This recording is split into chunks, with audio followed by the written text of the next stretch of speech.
aqui na segunda carta de Paulo aos Coríntios, no capítulo 5. E esta é uma confissão. Quase tudo que Paulo escreve, é confissão de fé, confissão de esperança, confissão de certeza.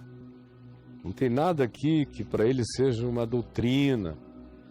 Como ele diz, eu não aprendi nada disso de homem algum. Eu aprendi vivendo, experimentando Cristo todo dia, no silêncio, na gritaria, no deserto ou no mercado, em qualquer lugar, circunstância, cidade, povoado, em toda experiência humana, positiva, negativa, o Evangelho foi se engendrando e crescendo em mim, e pelas práticas e obediências de fé que atuam pelo amor, ele foi ganhando sua completude, foi se ampliando, foi se engendrando e Cristo foi crescendo em mim. É o que Paulo ensina o tempo todo, repete toda hora, e diz que se não for assim, nada de fato do Evangelho jamais vai acontecer em mim, a não ser capturas de informação, mas nada que tenha a ver com real transformação. Então Paulo diz, olha que coisa, só pensa o seguinte, se isso é verdade para alguém, o mundo dessa pessoa muda completamente. Ele diz, sabemos, e usa essa palavra cognitiva, de conhecimento, sabemos. E o modo como ele sabe não é intelectual, é experiencial. Ele creu que Jesus morreu pelos pecados e ressuscitou de entre os mortos. Estava vivo e está acima de todo principado, potestade e poder, ou de qualquer outra referência. Ele crê nisto. E o resultado de crer nisto é saber o que daí decorre. Se isto aqui é verdade, então a decorrência de Jesus ter feito, realizado e consumado tudo em meu favor e ter ressuscitado para mim a justificação, isso produz um conhecimento, uma certeza. Quem crê fica possuído por essa certeza. E é uma certeza que muda a existência da gente, de qualquer um por inteiro, quando ela, de fato, não é uma doutrina no papel, mas é uma convicção no coração. É a cadência dos meus passos, do meu andar, dos meus movimentos, é a lente do meu olhar, da minha interpretação, do meu discernimento, é a força das minhas decisões, é a resistência mais profunda do meu caráter e é a esperança invencível do meu crer. Quando isso não é algo vago sobre o que se conversa, sobre o que se dialoga, não é apenas a nossa preferência mais importante, mas é a essência da nossa vida. Então o que eu vou ler agora, em sendo assim, em sendo verdade e em crendo eu desse modo como Paulo cria, o resultado tem que ser o mesmo. Ele diz, sabemos que se a nossa casa terrestre deste tabernáculo, ou seja, sabemos que se o nosso corpo, essa visibilidade, eu sou um espírito que habita um tabernáculo, que é o meu corpo, sabemos que se essa casa tabernacular, corpórea, se desfizer, e ela está se desfazendo todo dia, cai uma telinha aqui, cai outra telinha ali, ela vai se desfazer. Sabemos, todavia, que isto vai acontecer, mas que nós temos, da parte de Deus, não um tabernáculozinho, não uma tenda, mas um edifício. Ele compara aqui as construções dos andarilhos, as construções dos arábios, dos seres hebreus e caminhantes, ou daqueles que eram os que viviam em tendas, em toda aquela região da Arábia, Ele sabia e ele comparava. É como habitar numa tendazinha de um beduíno, em comparação com um palácio romano grandioso. Esse era o choque entre aquilo que puerilmente se desfaz e aquelas coisas que mesmo aqui, terrenamente, sendo construídas, duram milênios e a gente as visita milênios depois para aprender a história daquele tempo. O que Paulo está dizendo, a comparação é essa. Nós sabemos que se a nossa tendazinha se desfizer, puir e acabar, nós temos, da parte de Deus, um edifício. E ele aqui ainda compara o terreno com o terreno, o corruptível com o corruptível, quando na realidade a verdadeira comparação é incomparável, porque é entre o corruptível e o incorruptível. É como comparar a tenda com a incorruptibilidade do quanto como morada de Deus nos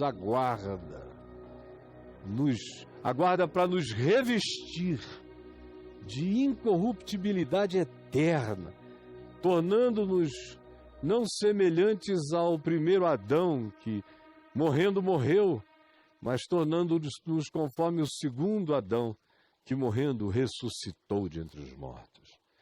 Sabemos que é assim. É uma tenda comparada com um edifício, com uma casa que não foi feita por mãos, que não é fruto de carne e sangue, mas é eterna nos céus, ou seja, sobre todas as camadas dimensionais. Nós sabemos disso. Você sabe disso? Você crê nisto ou isto é só uma logorreia? Isso é só um derrame verbal inconsequente? Isso é só um catecismo para você dizer que não tem crença, mas não afeta a sua vida, não faz parte da sua essência, não é a pulsão essencial do seu ser. Quando é, a gente sabe. E aí, ele prossegue dando as consequências dessa compreensão, dessa fé, se isso for verdade em nós e para nós. Aí ele diz, por essa razão, sabendo que eu tenho essa herança em outra dimensão e que ela é eterna, indestrutível, incorruptível, sabendo disto, enquanto eu estou no corpo, enquanto eu habito este tabernáculo, eu gemo. Nós gememos. Os mais felizes de nós ainda gememos neste corpo. Os que têm certeza absoluta, os que sabem a vida eterna, para si, com essa convicção, ainda assim experimentam a resfolegância de alguns gemidos existenciais. E Paulo diz, nós sabemos, eu sei, mas eu também gemo, aspirando. Ele não geme querendo morrer, ele não geme querendo se matar, se suicidar, ele não está em depressão, ele não está em desistência dessa vida, desta existência, não, mas ele geme. E ele diz, que gemido é esse?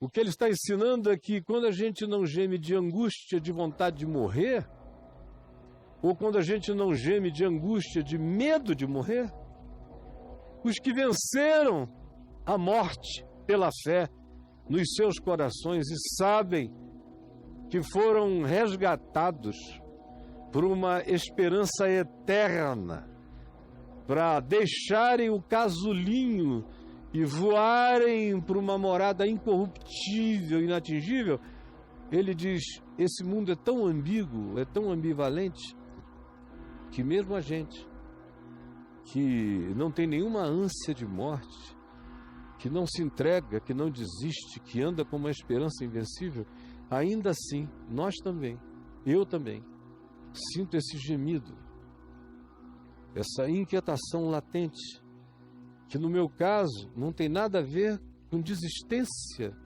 da existência. Tem a ver com o anelo pela sublimidade. É diferente, mas há pessoas gemendo no mundo em perspectivas totalmente opostas. Há aqueles que hoje estão gemendo porque não aguentam mais viver. Viver se tornou pior do que a existência em si. E o cara quer morrer. Outros não querem viver e não têm coragem para se matar. Simplesmente olham adiante e a vida não faz nenhum sentido. Mas mesmo não fazendo nenhum sentido, a pessoa não tem coragem de se eliminar. Então, vai deixando o tempo corroer a existência, enquanto ela própria ajuda com aquela angústia desistente no coração. Tem outros existindo com uma angústia indesignável. É uma ansiedade latente. Tudo se faz e por nada se fica contente.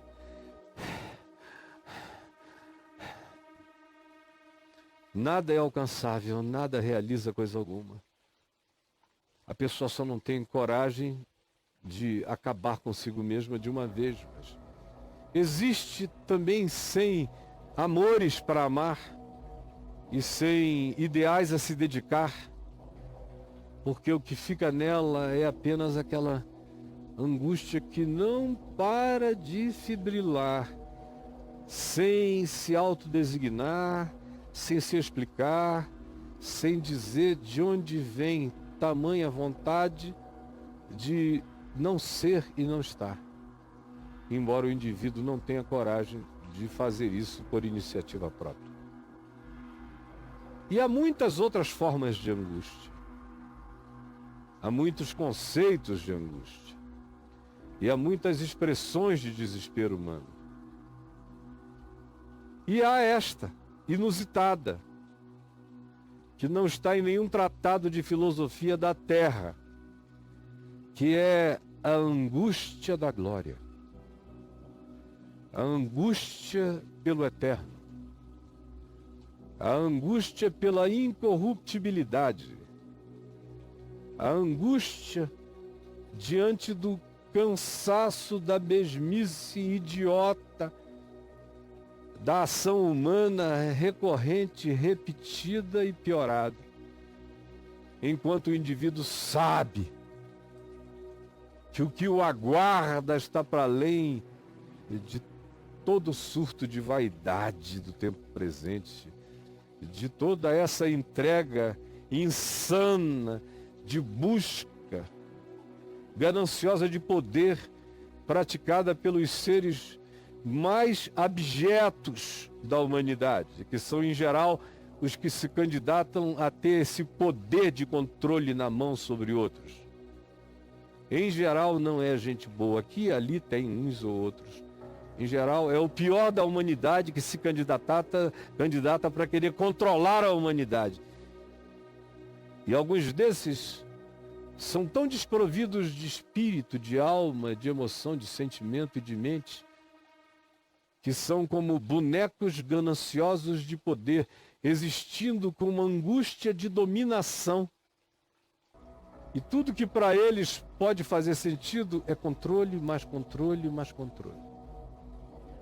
Mas os seus corações, nos seus corações reina a morte, com seu cetro implacável, e no coração dessas pessoas que quanto mais podem, menos têm, menos crescem, menos são. Existe, todavia, essa categoria singular, como eu dizia, que não está em nenhum manual ou em nenhuma teoria filosófica, que é essa do indivíduo que sabe a eternidade para si. Sabemos. E sabemos que isso aqui é temporáriozinho, passageiro. Não estamos com nenhum desejo suicida e com nenhum espírito de desistência. Mas não temos a menor fobia quanto à aproximação dessa hora de largar a tenda Porque quando eu largar essa tenda para trás, eu vou voar para uma dessas moradas celestiais, incorruptíveis, que Jesus disse já me estão preparadas. Por isso, neste corpo, gememos, aspirando, por sermos revestidos da nossa habitação celestial. A angústia presente é essa vontade sublime de que chegue a hora em que eu passe a ser completamente absorvido pela ressurreição, aonde já não haverá mais angústia, ansiedade, medo, luta, agonia, preocupação. Tudo estará definitivamente consumado para mim em plenitude. Meu ser se tornará como o ser de Cristo. Eu serei um Cristo de Deus, um filho de Deus, um herdeiro de Deus, apropriado de toda a glória que me está reservada em Cristo Jesus. Eu sei! E porque eu sei, eu não temo. E porque eu não temo, eu vivo. E porque eu vivo, a morte não me diz nada. E porque a morte não me diz nada, eu não tenho vontade de morrer, de me matar. Eu sei que eu sou indicado para viver. Eu sei que eu sou um ser que habita temporariamente esta dimensão, mas que a minha pátria, a minha cidadania não é daqui. Por isso aqui eu sou tão pouco compreendido. Eu não sou daqui. E no dia que o mundo me entender, é porque eu falei como o mundo fala e deixei de dizer o que Jesus ensina. Ora, tudo isso acontecerá conosco, Paulo diz, se nós formos encontrados vestidos e não nus. O que significa isso? Nós vamos tomar posse disso tudo, ele diz, se formos encontrados vestidos e não nus. O que ele quer dizer com isto? O que ele está dizendo, para uma linguagem contemporânea, é isso tudo vai acontecer com a gente se nós formos encontrados vestidos com a justiça de Cristo, com essa expressão, com as túnicas brancas, com a justiça de Cristo Jesus. É tudo metáfora, simbolização, para caracterizar o fato de que isso vai acontecer conosco se nós estivermos justificados mediante a fé em Jesus. Quando eu creio no que Jesus fez por mim, eu sou vestido com a justiça de Cristo. Vestido. Estou vestido de Jesus. Estou vestido de Jesus. Não estou nu. Estou vestido de Jesus. Nu, eu estou da minha presunção, nu da minha justiça própria, nu da minha arrogância de autossantificação, nu de tudo aquilo que se manifesta como máscara do coringa na presença de Deus, engano. Não, disso eu estou nu. Não recorro a isso nunca, jamais. Eu vou entrar, vou tomar posse, porque eu estou vestido de Cristo Jesus. Eu estou vestido, como Jesus disse na parábola das bodas, com vestes nupciais. Eu fui vestido para essa entrada, para essa posse, para essa glória, para essa alegria eterna. Pois, na verdade, Paulo prossegue, os que estamos neste corpo, neste tabernáculo, gememos, angustiados, como ele, como eu, muitas vezes gemendo e angustiado nesse corpo. Corpo de morte, corpo de relatividades, corpo de dialogalidade com a insanidade, com a estupidez, com a burrice. Corpo que te obriga ao convívio mais estúpido da existência até aqui. Pior do que isso, só outros infernos. Só outros infernos podem ser piores do que o que a gente encontra aqui. Na verdade, Paulo diz, eu e os que são como eu, os que estamos neste tabernáculo, gememos angustiados. Não resta a menor dúvida que nós damos suspiros. A gente busca ar na eternidade. E a nossa angústia e a nossa expectação não é por querermos ser despidos, ou seja, desvestidos desse corpo. Nós não estamos com ansiedade de morte. Nós sofremos de angústia de vida. Não estamos querendo morrer, estamos querendo viver mais, estamos querendo dar logo o salto para sermos revestidos, a fim de que essa existência mortal aqui seja absorvida pela vida, pela ressurreição, pela eternidade, pela incorruptibilidade. Este é o meu destino, essa é a minha vocação, esse é o meu sentido. Por isso, enquanto eu ando neste corpo, eu dou os meus gemidos, eu sofro as minhas angústias, mas elas não são angústias autodestrutivas, elas são angústias de expectação da glória, de desejo ardente pela manifestação da glória de Deus em nós. Aí Paulo diz, ora, foi o próprio Deus quem nos preparou para vivermos assim. Não seria nunca de outro modo. Para ser saudável, você tem que existir entre nenhuma vontade de morrer e essa ardente expectativa de se deixar absorver pelo que é eterno. Dialeticamente que a gente existe, a síntese disso sou eu, que quero que a minha vida se prolongue neste mundo enquanto ela tiver utilidade, ao mesmo tempo em que eu anseio todo dia pela hora em que eu serei absorvido pela incorruptibilidade e me tornarei um Jesus no universo. Ora, foi Deus quem nos preparou para vivermos essa síntese, outorgando-nos o Espírito Santo, que é quem realiza esse equilíbrio existencial em mim, entre o existir num mundo de morte sem ter vontade de morrer, porque a minha vida é um testemunho de ressurreição. Ao mesmo tempo em que não me deixa acomodado aqui, o Espírito provoca o meu olhar para a eternidade e diz que o meu tesouro está no céu e que as minhas ambições transcendem a qualquer coisa imediata.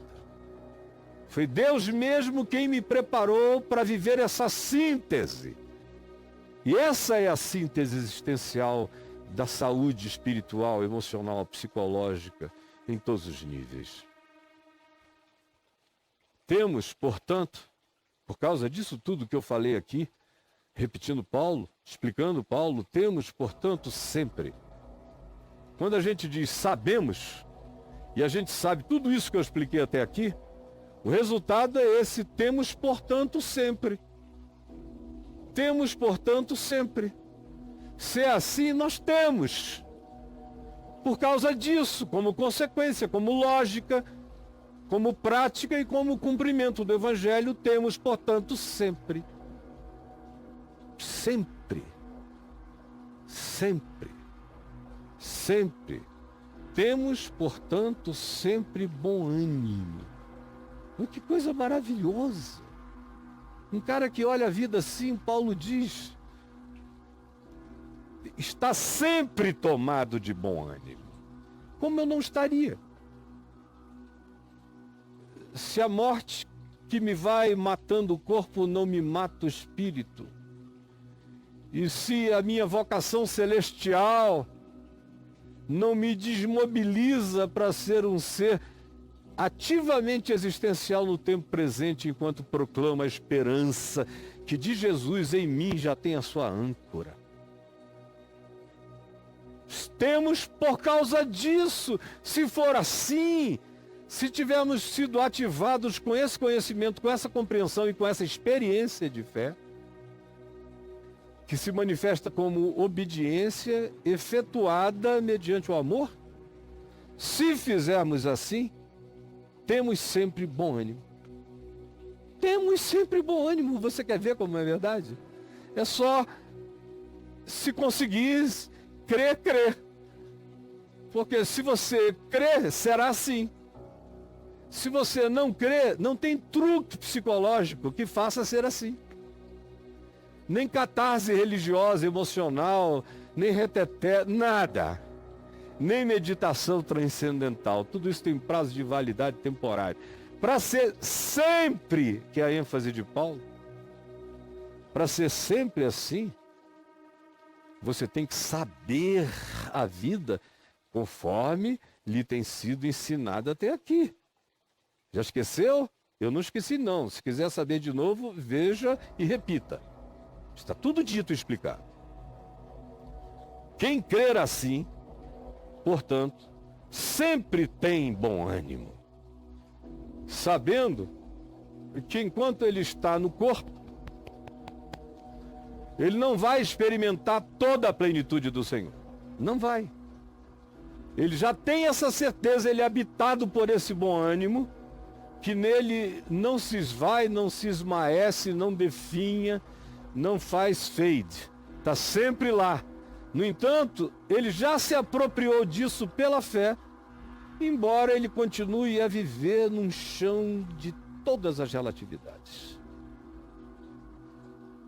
Sabendo que enquanto no corpo estamos ausentes dessa plenitude, mas essa plenitude já nos habita em consciência de fé e em esperança irremovível e irretorquível. Portanto, assim é, porque nós aprendemos a viver por fé e não pelo que vemos. Assim é, porque aprendemos a viver por fé e não pelo que vemos. E isso é ensinável. Esse é um projeto de vida que nos alcança por dom, graça e revelação e se mantém por desenvolvimento ensinável. Ele chega como dom, graça, revelação e se mantém como desenvolvimento ensinável e crescente. Andar pela fé, a gente também cresce aprendendo a como caminhar assim. Tudo isso que eu disse aqui, que foi o que Paulo disse, e é o que também está escrito aqui dentro de mim, de modo que o que Paulo disse é tão íntimo para mim que eu podia ter escrito isso, de tão verdade que se tornou para mim. Eu não preciso apelar para Paulo para saber que isso é verdade agora. Basta eu apelar para mim, para saber que isso é verdade em mim. Brotou, cresceu, é fato. Não tem retorno, não tem retrocesso. Com a graça de Deus, nunca mais o terá. Eu já estou no Senhor. Apenas aguardo a completação dos dias da minha edificação eterna. Mas todo dia eu dou um passo mais certo na direção da ocasião na qual eu serei total e absolutamente absorvido pela vida. Aí eu serei um Cristo de Deus no céu, me cristificarei. Essa é a vocação, é para que todos sejam como Ele é. Para que o vejamos como Ele é e nos tornemos como Ele é. Isso é receber a herança, esse é o galardão. Essa é a riqueza em glória. É ser um Cristo de Deus para sempre, enquanto Jesus é, como diz a Epístola aos Hebreus, o primogênito entre muitos irmãos. O primogênito entre muitos irmãos. Quem tem esse olhar da vida, quem é habitado por essa convicção, pode ter que enfrentar tudo que apareça na existência, mas enfrentará com vitória antecipada. Quem é habitado por isso não teme mais nada. A morte não o mata e a vida não o seduz. Ele já está irremediavelmente seduzido pela eternidade. Seu espírito foi ativado e ele, regenerado por essa nova e viva esperança, atravessa a existência sem medo, sem vontade de morrer, e com essa ininterrupta alegria de ser absorvido pela vida que é. E enquanto isto que sobra é bom ânimo sempre. Bom ânimo sempre. O que eu poderia oferecer de melhor a você? O quê? Eu não tenho. Isso é o que de melhor eu tenho para dizer aos homens, porque é o que de melhor eu encontrei para mim. E eu não estou falando a você de algo que eu aprendi, eu estou falando a você de algo que eu sei. Sabemos. Sei, está em mim, ninguém tira. É indestrutível. Ninguém arranca. Com isso, ninguém pode. Em nome de Jesus.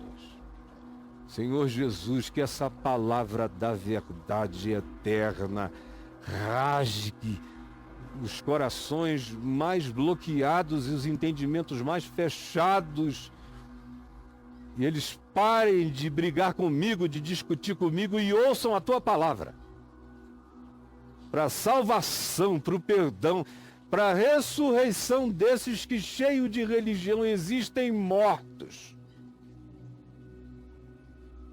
Que a tua palavra vença o preconceito e o evangelho salve a mente bloqueada. É o que eu te imploro hoje e agora, em nome de Jesus. Amém.